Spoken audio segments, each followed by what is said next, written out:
Abra sua Bíblia aí comigo. Nós já nos alegramos muito nesse tempo da adoração. E agora vamos receber de uma palavra do Senhor. Quantos estão preparados para receber uma palavra de Deus? Não, fala aí, fala um amém forte, hein, gente? Amém? Você está pronto para receber? Hoje o tema da nossa mensagem é fiéis e inabaláveis. Deixa eu te contar, para aquilo que Deus vai fazer, você precisa estar fiel e não se abalar.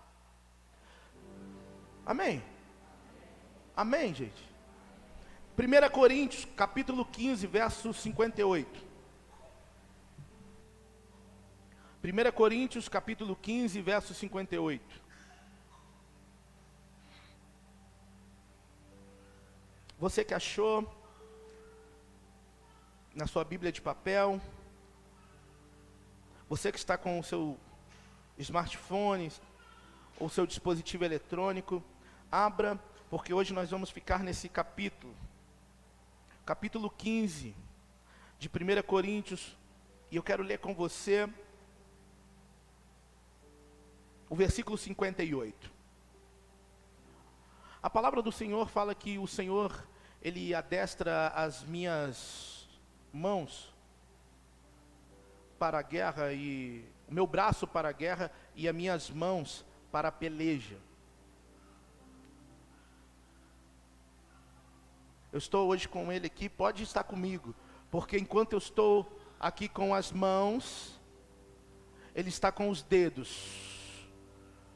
Porque guerras estão sendo travadas agora, no campo da mente. Para quê? Para bloquear você, ou para arrancar a sua atenção de. Então, após nós lermos aqui, você que está com a sua Bíblia, ou de papel, ou com o teu dispositivo eletrônico, eu quero que você feche. E, juntamente comigo, durante esses próximos 25 minutos, eu vou correr o máximo aqui, para lhe entregar algo de Deus. Amém? Amém? Você está comigo aqui hoje, nessa noite? Eu sei que talvez você está extasiado pelo mover ou atmosfera que foi criada. Mas agora, prepara o teu coração, porque essa mensagem precisa nutrir você para a próxima semana. Hoje nós estamos dando início à semana. Tantos desafios, tantas circunstâncias que vão aparecer, e que você precisa estar nutrido pela palavra, encorajado no Espírito, para você manter-se firme e inabalável. Amém? Diz assim a palavra do Senhor: portanto, meus amados irmãos, olha só, conselho de Paulo, mantenham-se firmes, e que nada os abale. Sejam sempre dedicados à obra do Senhor, pois vocês sabem que no Senhor o vosso trabalho não será inútil. Outras traduções diz, portanto, amados irmãos, sedes firmes e constantes, sempre abundantes na obra do Senhor, sabendo que o vosso trabalho não é vão no Senhor. Amados, a palavra do Senhor para nós é: mantenham-se firmes, inabaláveis. A palavra do Senhor para o início da sua semana é: mantenham-se firmes, inabaláveis. As circunstâncias querem nos abalar, as notícias querem tirar a nossa firmeza. Mas eu estou com uma palavra aqui para você, querido. O Senhor, Ele é o teu sustento, o Senhor, Ele é teu alimento, o Senhor, Ele é a tua rocha inabalável, Ele é a tua brilhante estrela da manhã. Assim como o sol se põe todos os dias, independentemente de você não estar vendo, o sol se põe. Querido, existem muitas coisas boas, legais, para nós, na nossa vida. Aliás, para a nossa única vida que temos na terra. Ou seja, tantas coisas que Deus tem liberado para nós, para viver nessa terra. Aproveite com o Senhor, porque é a única vida que você vai ter para viver. Todavia, essas tantas coisas que fazemos, elas não podem nos distrair da melhor coisa para a qual Deus nos chamou. Existe algo de maneira sobremaneira excelente para o qual Deus te chamou. Dentre tantas coisas boas que o Senhor tem liberado para você viver, para você participar, existe uma coisa que ela é sobremaneira excelente para você viver nessa terra. E essa coisa estava aqui nesse versículo: a obra do Senhor. A obra do Senhor para a sua vida, ela precisa estar em grau 1 de prioridade. Sabe por quê? Como um cristão, um seguidor de Jesus, um discípulo de Jesus, você que convidou Jesus para ser o seu Senhor e te conduzir na vida, você precisa realizar essa obra. Deus, Ele confiou você essa tarefa de realizar essa obra. A sua obra na terra, Deus, Ele lhe comissionou.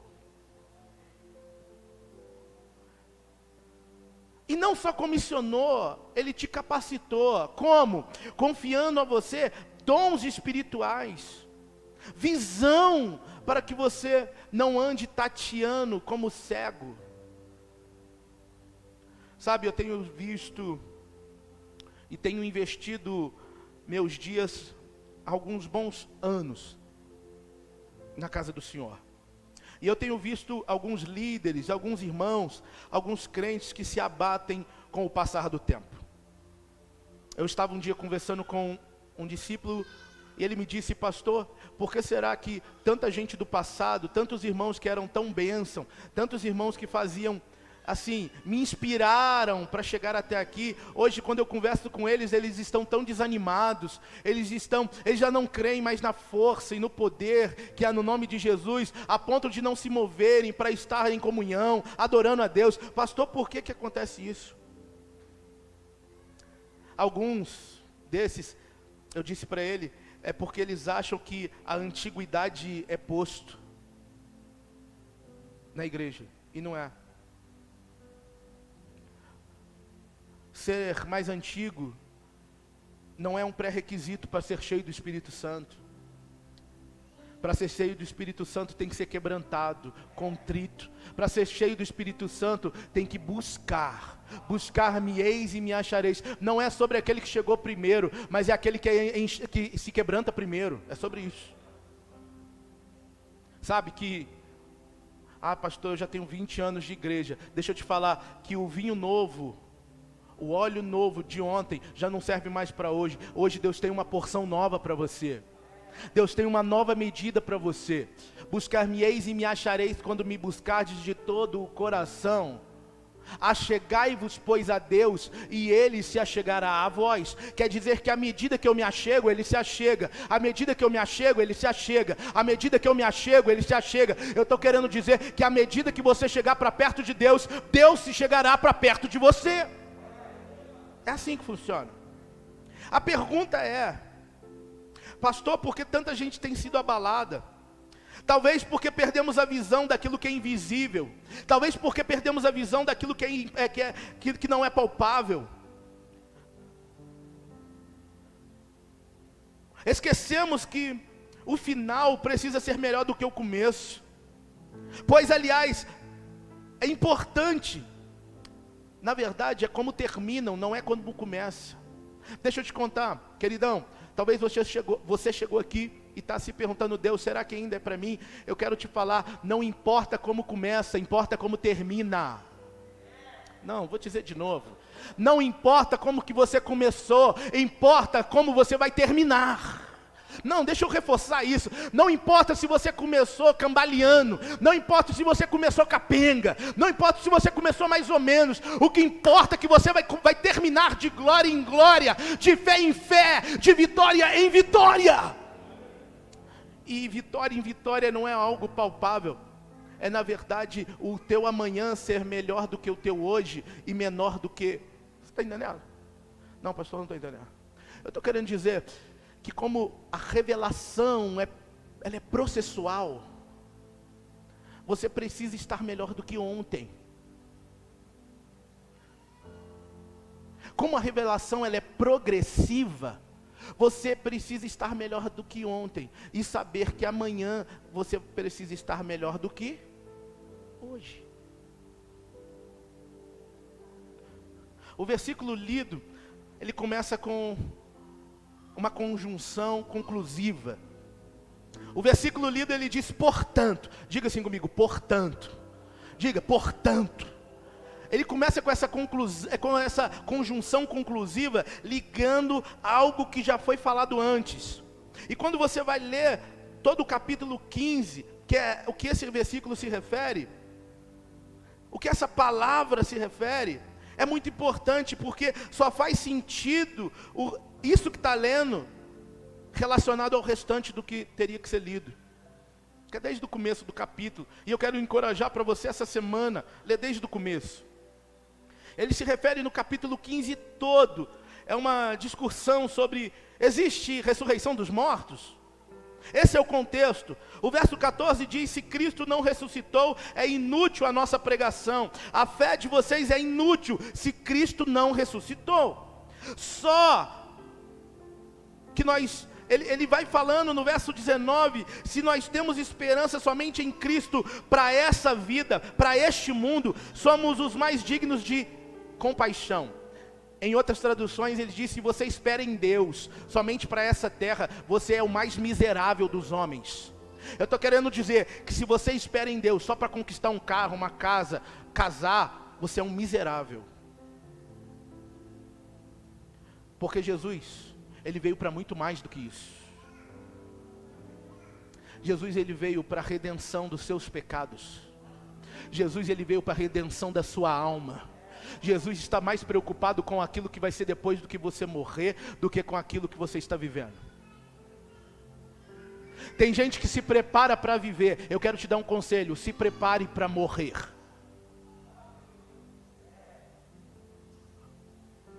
Tem gente muito preocupada, pastor, como é que vai ser ano que vem? Deixa eu te falar, a palavra de Deus, ela fala que o homem pode fazer planos, mas a resposta certa, ela vem do Senhor. Pastor, é errado fazer planos? Absolutamente que não, porque a palavra fala que o homem pode fazer planos, mas assim como o homem pode fazer planos, quem consolida os planos do homem é o Senhor. Sabe, querido, a gente precisa parar de preocupar demais com a gente. Sabe que parece que nós estamos preocupados demais conosco. Ai, será? Querido, deixa eu te falar, você está morto. Morto para os pecados. Sabe por que você às vezes não precisa revidar quando alguém está falando mal de você? Porque morto não revida. Sabe por que você não precisa se defender? Ai, pastor, falaram mal de mim. Fica tranquilo, falaram mal de Jesus também. Ah, pastor, mas eu tenho que me defender, porque eu sou crente, mas não sou besta. Não, você tem que converter. Você tem que nascer de novo. Porque se Cristo vos libertar, verdadeiramente, você será livre. Não é mais sobre nós. Sabe que existem pessoas que estão morrendo, existem pessoas que estão sofrendo, e às vezes nós reclamamos da nossa vida, porque, eu comi e o meu almoço estava frio. Eu hoje disse para o irmão ali uma alegoria, que até depois eu pensei o que eu disse, eu falei assim, meu Deus, verdade. Eu disse para o irmão hoje assim, que depende, arroz com feijão e ovo, É bom ou é ruim? Depende do nível de fome que você tem. Porque se você acabou de comer uma lasanha, um frango ou qualquer outra comida deliciosa que você gosta, talvez você vai falar assim, não é tão bom. Mas, se você está como aquele povo do sertão, cozinhando barro para comer, barro, bebendo água toda turva, para você arroz, feijão e ovo é um manjar.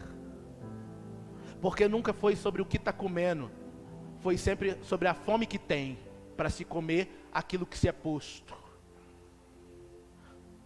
Pastor, o que você está querendo dizer? Vou trazer isso para o reino do Espírito. Pastor, o culto foi bom ou foi ruim? Depende da fome que você estava. Depende do nível de obediência que você tem a Jesus. Pastor, como assim?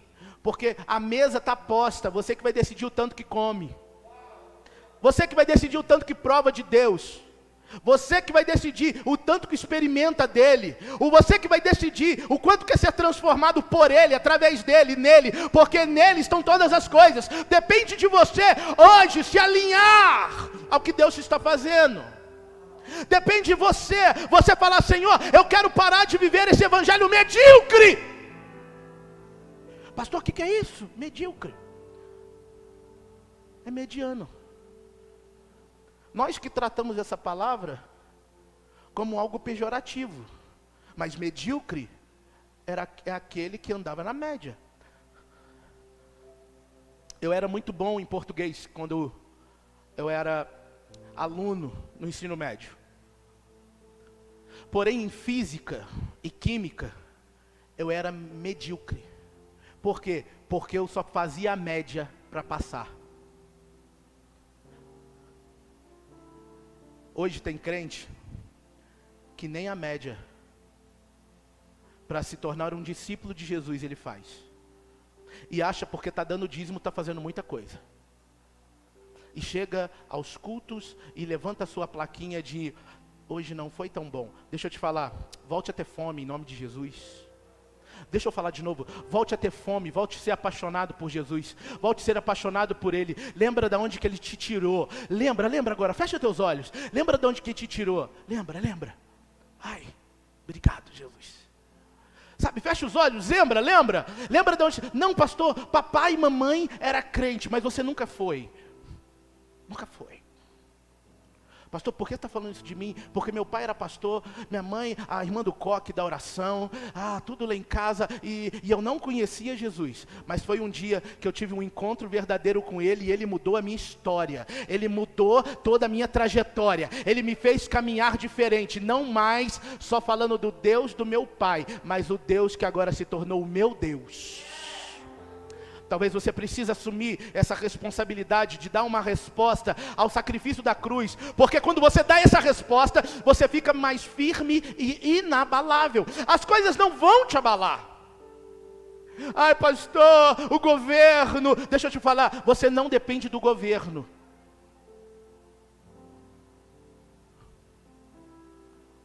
Você não depende do governo. Pastor, mas a situação econômica, deixa eu te falar, você não depende da situação econômica. Não pastor, eu dependo sim porque eu vivo nessa terra. Eu sei, mas o teu governo é do céu. Basta só uma palavra.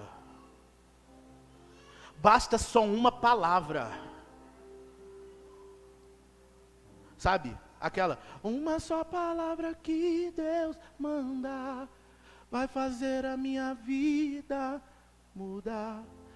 Em meio às lutas eu vou triunfar, pois eu sei que é só em ti confiar. Se o inimigo quiser me combater, não há nada que me faça temer. Não importa o que enfrentarei, a unção imbatível essa unção está liberada para você, meu irmão. Será que você pode erguer suas mãos? Será que você pode erguer suas mãos e falar: Senhor, eu creio nessa unção? Sabe, será que você pode, aí no seu lugar, falar: Senhor, me dá essa força, porque basta somente uma palavra para que o meu, talvez, sabe, o teu dia mau, o teu dia quente, o teu dia árido, se transforme num dia cheio do Espírito Santo, aonde um oásis, ele aparece no meio do deserto. Mas depende da posição com que você olha. Deixa eu te falar, querido irmão, eu não estou nem seguindo aquilo ali, que eu estou preparado, porque Deus está me direcionando para dizer algo para você. Nunca Davi olhou para Golias e disse: uau, ele é um gigante. Nunca que Davi, quando ele ia ao vale de Elá, para levar, Davi devia ter um pezinho em Minas, não é possível, porque o texto fala que ele levava queijos, coalhada, meu Deus, algo muito típico aqui. Mas o texto não diz que Davi olha para Golias e fala assim: uau, que gigante. O texto não diz isso, diz? O texto, ele diz que Davi olha para o gigante e ele diz: quem é esse incircunciso que está afrontando o povo de Deus? Querido, a circuncisão era uma aliança que Deus tinha com Israel. Era uma aliança que Deus tinha com o povo dele. Quando Davi, ele mira e olha Golias, ele olha e diz assim: quem é esse que não tem aliança com o Deus Todo-Poderoso? Não, você não está entendendo. Davi, ele olha para Golias e fala assim: quem é esse que está descoberto? Quem é esse que está desprotegido? Quem é esse que está sem nenhum auxílio? O engraçado é que esse garoto, esse jovem, ele olha para o gigante, que para todo Israel era um gigante, mas para ele era só alguém que não tinha aliança com Deus. Eu estou querendo dizer para você que essa semana, aquilo que se levantar para você, diante de você, você que vai decidir se é gigante ou se é alguém que está descoberto, sem proteção, sem o campo de força que você tem. É você que vai decidir olhar e vai dizer: eu não vou na minha habilidade. Sabe, eu não vou essa semana vencer porque eu sou legal. Eu não vou essa semana vencer porque eu ouvi uma palavra, talvez até motivadora, e não tenho problema com motivação, porque melhor é ser motivado do que ser negativo, porque aquilo que eu creio e por isso eu falo. Mas não é simplesmente uma palavra para te motivar, é uma palavra para te desafiar a confiar em Deus, porque Deus, Ele trabalha por aqueles que nele esperam. Será que tem alguém aqui nessa noite que verdadeiramente espera pelo Senhor? Será que tem? Tem? Então é uma palavra, deixa eu te falar, é uma palavra que se Deus liberar sobre a tua vida, vai acontecer. É apenas uma palavra, que se Deus mover agora lá do céu e dizer: é hoje, vai acontecer. Uau! O texto, ele é muito enfático no que ele diz, dizendo: se Cristo não ressuscitou, lá no versículo 14, é inútil a nossa pregação. Deixa eu te falar, se Jesus Cristo não tivesse ressuscitado, era inútil estarmos aqui.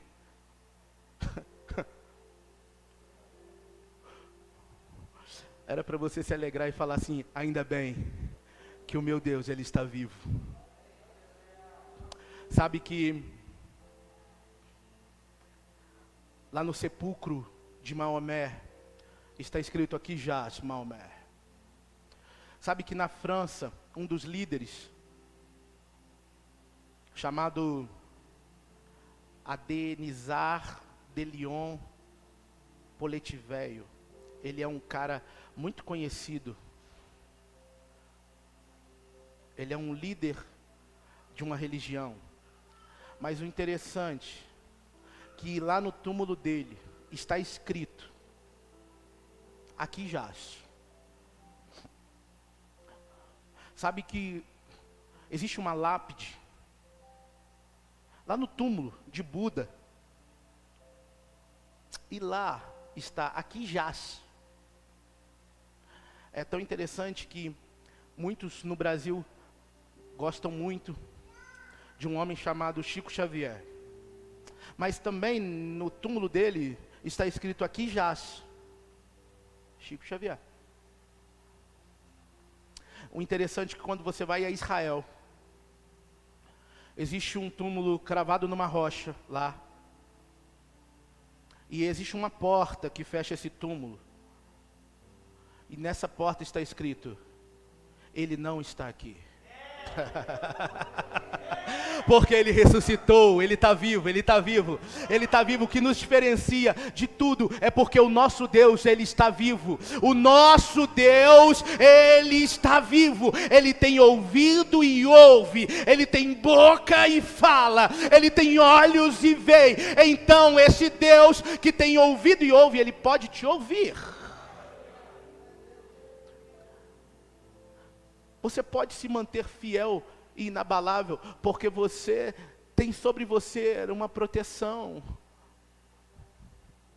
Tem sobre você. Querido, você não precisa mais dar desculpas. Você não precisa mais viver uma vida jogada, uma vida longe do Senhor, uma vida improdutiva. Você não precisa. Porque o Senhor, ele te comissionou.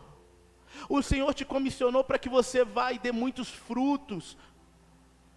Sabe que existe tempos da nossa vida que parece que a gente não dá fruto, né? Mas deixa eu te falar, até mesmo esses tempos, às vezes Deus está trabalhando em você.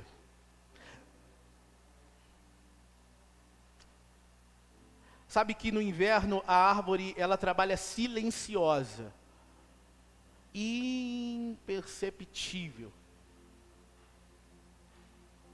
para que na primavera apareçam as flores. Eu quero te dizer que talvez você está vivendo uma estação de improdutividade, uma estação de desânimo, mas eu te trouxe uma palavra aqui nessa noite: erga a tua cabeça, porque o Senhor te ergue, o Senhor te levanta, o Senhor te sustenta. Afinal, a palavra para nós é: eleva os olhos para os montes, de onde me virá o socorro? E a resposta vem dizendo: o meu socorro, ele vem do Senhor que fez os céus e a terra. Então por isso você não precisa, querido, mais se abalar com as dificuldades. Você não precisa mais se apavorar. Você deve, na verdade, se preparar para aquele grande dia, sabe? Que o Senhor vai nos buscar. Parece que essa pregação, ela talvez não está mais tão popular assim. É porque tem gente que ele está muito satisfeito vivendo nessa terra. Mas eu quero te dar uma boa notícia. Jesus já preparou o nosso lugar. Jesus já preparou o nosso lugar. Não basta só cantar Maranata, precisa ser uma geração Maranata, uma geração que anseia pela vinda do Pai. Pastor, eu anseio pela vida do Pai. Quantos anseiam pela vida do Pai? Quantos anseiam por essa vinda? Quantos anseiam? Ah, que benção, eu estou falando para os irmãos certos. Pastor, por quê? Porque se você de verdade anseia pela vinda do Pai, você deveria estar trabalhando na obra desse Pai para que Ele voltasse. Você deveria assumir a tua responsabilidade em pregar esse evangelho, compartilhar dessa boa notícia, para que o Pai, Ele envie novamente o Filho para nos buscar. Sabe que talvez Deus tenha uma chamada ao discipulado. Sabe, nós estamos plantando as nossas células. Talvez é para esse tempo. Pastor, para que vai fazer células? É simplesmente para pastorear as multidões de ovelhas que o Senhor está arrebanhando para o aprisco dele. Quantos querem fazer parte disso? Quantos querem ser uma ferramenta de Deus na terra, sabe? Para que as pessoas conheçam Jesus. Quantos querem? Querem? Ah, aleluia por isso, porque você de verdade está trabalhando na obra do Senhor. De verdade. Sabe que esse dia vai chegar. A palavra de Deus, ela fala que o Senhor vem sem demora e será num piscar de olhos. Será muito rápido. Sabe, não vai dar tempo para se ajeitar. Sabe, não vai dar tempo para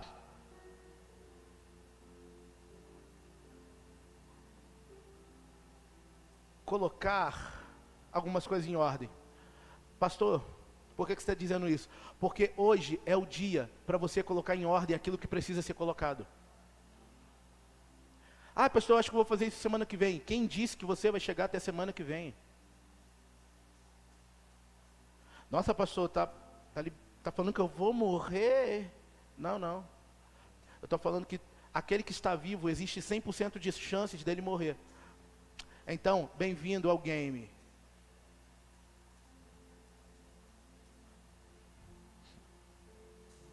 Existe um pensamento do mundo que ele diz que acabou, né? Morreu, acabou. Isso é um pensamento maligno. Não acabou. Você vai precisar prestar contas daquilo que o Senhor te entregou. Deixa eu falar para você, querido. Eu sinto no meu espírito para falar. O Senhor, Ele entregou uma medida especial para cada um de nós. Deixa eu te falar. O Senhor entregou um talento para cada um de nós. Cada um de nós aqui temos um talento. Pastor, eu não sei qual é o meu talento. Ok, não é porque você não sabe, que é porque você não tem. Você pode até não saber, mas eu tenho certeza que esse Deus que é fiel e justo, Ele ministra talentos a nós. Seja qualquer um de nós, seja qualquer talento. Eu tenho certeza que talvez você precisa só reativar o teu propósito de vida para que você viva o plano de Deus e no plano de Deus o teu talento apareça. Para quê? Para que o nome do Senhor seja glorificado. Essa é a função do seu talento. Se você fala e fala bem, certamente é para compartilhar dessa palavra. Se você sorri e o seu sorriso é algo que traz, eu já ouvi gente falando, poxa, fulano de tal, ele sorri, ou então a voz me traz uma paz, que essa paz possa resultar na pregação do evangelho, no compartilhar da boa notícia, no multiplicar das boas novas. Ou seja, não é simplesmente para você estar num culto domingo e dizer, está pago. Não, verdade. Está consumado, o Senhor já pagou. A salvação está paga. É lógico, ela não foi de graça, custou o preço para alguém. Alguém teve que pagar. Jesus, o único que poderia pagar, Ele pagou. Agora, para ser discípulo de Jesus, vai te custar tudo. Para ser discípulo de Jesus, vai te custar tudo. Sabe que eu encerro aqui com algumas perguntas que o Senhor colocou no meu coração. As perguntas são as seguintes. Quem aqui crê em oração? Amém? Só diga um amém. Amém? Você crê? Mas por que então não ora sempre? Quem aqui crê no amor de Deus? Amém? Eu falo para você que essas perguntas eu também respondi. E eu respondi assim como você, com esse amém bem tímido, dizendo, amém, Senhor. Eu disse amém. Mas o Senhor veio completando, dizendo, então espere um pouco, filho. Você crê no meu amor? Sim, Senhor, eu creio. Mas por que então às vezes você reage como se o meu amor não fosse verdade? Quem aqui de verdade quer servir na obra de Deus, de um Deus que já é vencedor, antes mesmo de que tudo aconteça? Quem quer servir? Amém? Eu disse, Senhor, amém. O Senhor disse, espera um pouco, filho. Mas por que você não se envolve com as atividades, com interesse de coração, nas atividades local da sua igreja, nas células, CGs, nos evangelismos? Nossa, e essa foi forte. Porque o Senhor me fez escrever aqui o seguinte. nós tivemos coragem, nós como igreja, tivemos coragem de criar grupos de evangelismo na igreja. Que loucura. Nós tivemos coragem de criar grupos de evangelismo na igreja. Pastor Luiz, loucura. Pastor, não deve criar? Não, porque se criar evangelismo na igreja, parece que a responsabilidade de evangelizar é só dos irmãos do evangelismo. Sendo que a responsabilidade é minha e sua. Nós fomos comissionados lá em Mateus dizendo: ide por todo mundo, pregai o evangelho e fazei discípulos de todas as nações. Mas sabe que quando a gente cria um grupinho na igreja para evangelizar, a gente diz: eu não posso evangelizar porque eu não sou do grupo de evangelismo. Evangelismo é uma tarefa de todo cristão nascido de novo. Se você não se tornou um missionário urbano, talvez é porque você ainda é um campo missionário para ser alcançado. Se você não se tornou um missionário urbano, alguém que lá no seu trabalho, na faculdade, no seu, sei lá, no seu convívio social, lá no dia que você joga bola, se você não se tornou um missionário urbano, talvez, é porque você ainda é um campo missionário para ser alcançado. E tem tempo, porque Deus, Ele quer que você exerça aquilo que Ele te chamou agora. Gente, a gente não tem mais tempo, amém? Amém, gente? Amém? Quantos estão comigo com essa palavra? Não, sério. Eu sei que pode parecer talvez uma palavra um pouco mais dura, mas é uma palavra realista, porque eu prefiro ficar, sabe o quê? 5 minutos vermelho do que uma vida toda amarela. É melhor. Eu prefiro verdades sinceras do que mentiras doces. Sabe que Deus, o Senhor quer mover com a gente, pessoal. Olha para mim, o Senhor quer mover com a gente. O Senhor quer que nos tornemos canais para que Ele possa nos usar, mas esses canais precisam estar disponíveis e desobstruídos, livres. Sabe que Deus quer usar você. Meu irmão, fala com esse outro irmão, fala assim: acorda. Não, fala com amor para ele. Dá aquela mirada nos olhos dele, fala: acorda, pelo amor de Deus. Fala com ele: Deus quer usar você, com o seu talento, do seu jeitinho mesmo, porque não importa como começa, importa como termina. No processo você será aperfeiçoado. No processo você será aperfeiçoado. Ah, pastor, mas eu sou tão difícil. Ah, o Senhor vai te deixar uma pessoa fácil.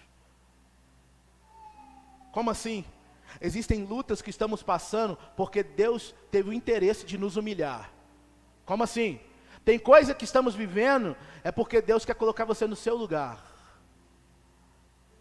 Porque eu já ouvi pessoas dizendo assim: pastor, eu coloquei Deus na parede, viu?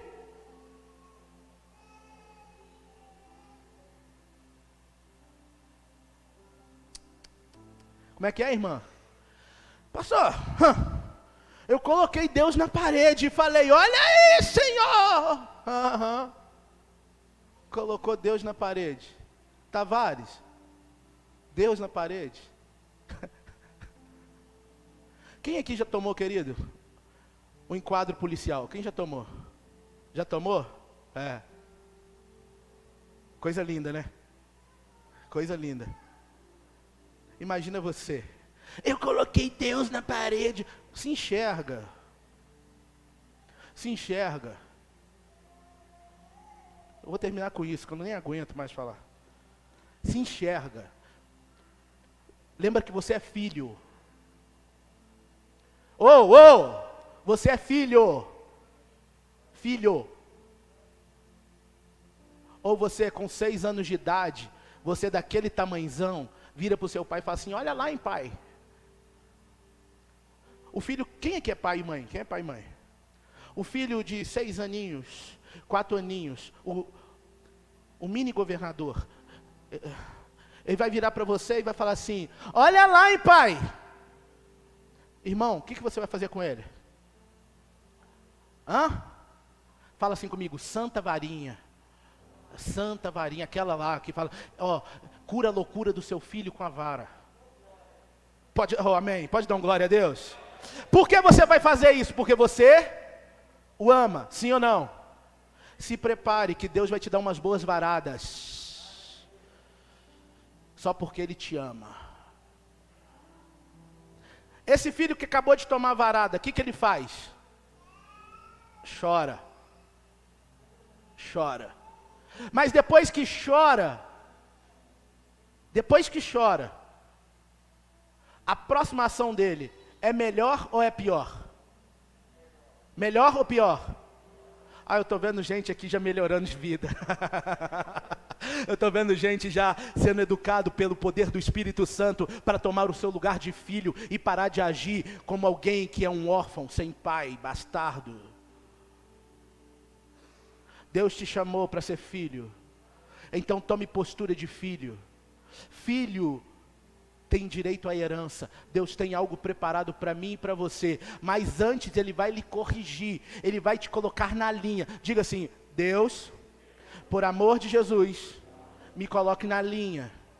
Aleluia, se prepare, que seja conforme a sua fé, porque eu tenho certeza que Deus alinhar você vai produzir muito para Deus.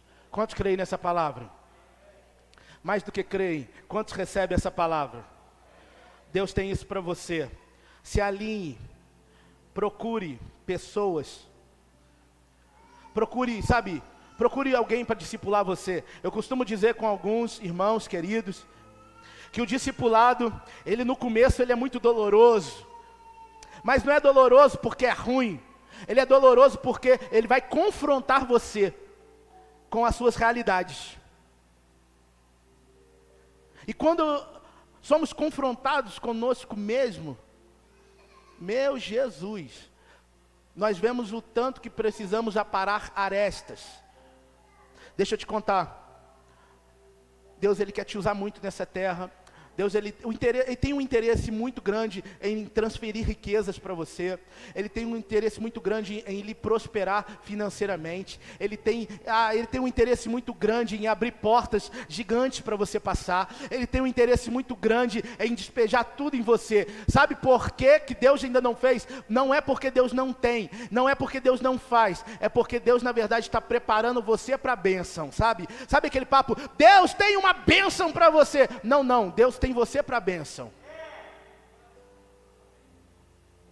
Deus tem você para a bênção. Não é a bênção para você. Por isso que Deus está preparando você para aquilo que Ele tem para você. Sabe esse deserto, essa adversidade, essa contrariedade, é Deus preparando você. Sabe o que eu oro nessa noite? Para que você só se proponha a aceitar o que Deus quer fazer com você. Sabe, a minha oração é para que isso tudo que Deus está propondo para você tenha um fim. O nome dele ser glorificado, o nome dele ser engrandecido. E nesse processo, a cada dia, você vai se tornando alguém firme